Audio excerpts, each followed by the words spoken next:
Kanya-kanyang latag na ng higaan ng ilang debotong nakapila para sa pakalik sa itim na Nazareno bukas. May live report si Sandra Aguinaldo. Sandra. Yes, Emil, tama ka nga. At ngayon, marami-rami na rin yung mga kababayan natin nagsisimulang pumila dito.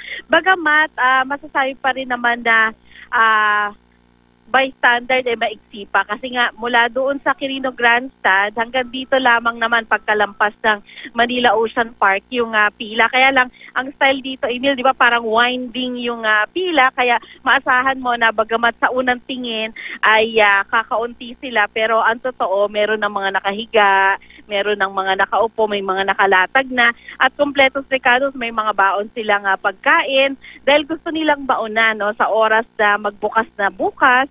Alas 7 po ng umaga merong misa at alas 8 naman ng umaga ay magsisimula na yung pahalik sa itim na Nazareno. Gusto nila simula umaga sila na yung pinakaunang nasa unahan ng pila. Ang mga tao po rito ay merong isang pamilya, merong isang grupo ng magkakamag-anak na 20 sila at nag-reserve na rin sila ng spot. Meron silang mga representatives na nauna pero yung iba ay darating pa lamang mamaya.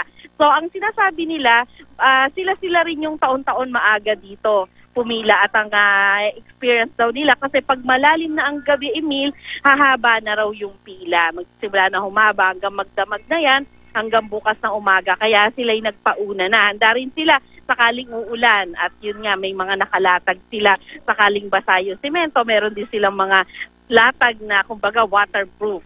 Ang nagaganap ngayon, Emil, ay merong practice dahil may maikling programa bago magsimula yung pahalik.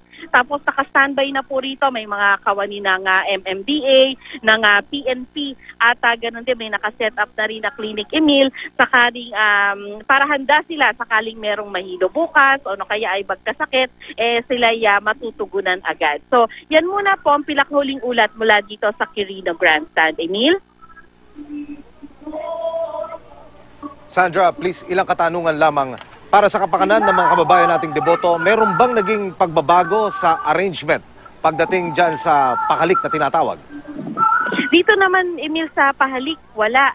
Ang sinasabi pa rin sa atin, katulad pa rin ng dati, ipupwesto yung Nazareno doon sa gitna, tapos merong, katulad dati, nakalabas yung paa niya, tapos pipila yung tao doon at hahalik doon sa kanyang paanan. Tapos yung barriers na nakapwesto naman dito, both yung metal at saka yung kulay orange na MMDA plastic barriers, talagang nakapwesto na sa such a way na susundan na lamang yun ng mga deboto at sila'y makakarating doon sa imahen ng Poong Nazareno. So, kung ikukumpara ko sa mga dagdaan taong, Emil, para dito sa pahalik, pareho pa rin naman yung setup dito. Emil? Sa traslasyon na malinaw na pinauulit-ulit ng Philippine National Police, yung pagdadala ng bag ay dinidiscourage nila. Pati ba sa pakalik, Sandra, ganun din ang paalala ng mga kinauukulan? Huwag nang magdala ng bag, huwag nang magsombrero.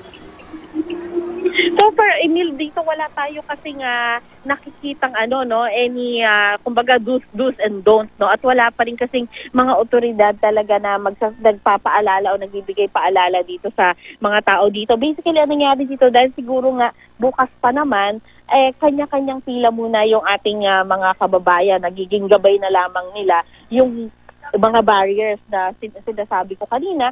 Pero yung mga authorities, bagamat narito yung MMDA, may nakikita tayong mga pulis, ay kumbaga hinahayaan lang muna yung mga tao. Wala pa tayong nakikita talagang matinding pagbabantay o pagsasaayos ng pila dito. Emil? Mula sa Quirino Grandstand sa Maynila, maraming salamat, Sandra Aguinaldo.